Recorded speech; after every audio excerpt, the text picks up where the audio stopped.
Assalamu alaikum. Az बनाओ अस गाजरन तो बेय तोमलस अख मजेदार खीर यथ जन मे नाव छ थोमुत गाजर तो तोमलन हिज दोद मलाई गाजर हलवु छ अस अमूमन बनावनी मगर ये गाजरन हिज तो बेय तोमलच ये खीर ये तह वारिया पसंद तुम बनइव अक लट पत वनिव किस बनेम पक्यो करो शुरू बह गोस बाजार तो अत अनम यम वजह गाजर यह अल्ल पल्ल ओड किलो यम गाजर तो बेस मे थोमुत यह अख मोठ तोमुल वजन बापत यथ टूर प्यालस मज तुम हेकिव यन कह तोमुल इस्तेमाल कर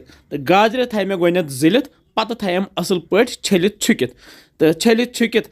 अस वन यम गशने अमे बापत मे यह मुज ग्रंड ओनमुत तो अथ मुज ग्रंडिस पे गुशोक यम सारे गाजर यिथ गाजर हलवस खतर गाजर गशान इथे कन गशने तो वन गशित तैयार गाजर सो सब्जी यथ जन कस्मो वर मिठ चीज बनावान यथ मज गाजर हलव खीर या मिठाई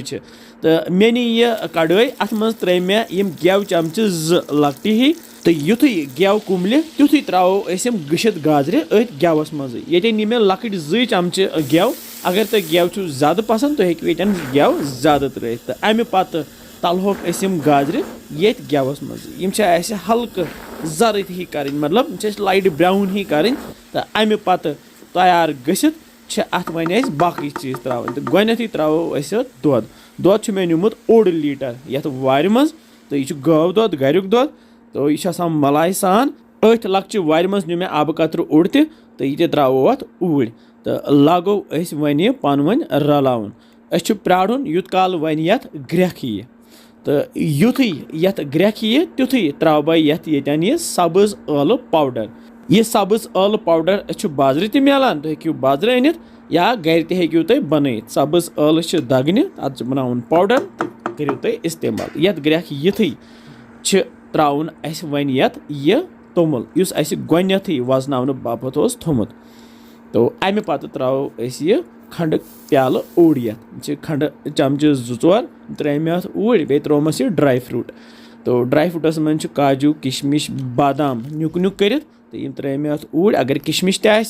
हेकिव तुम ये इस्तेमाल कर मगर किशमिश बगैर बनो मे यह अमे पत थो इंडक्शन लोत तो लागो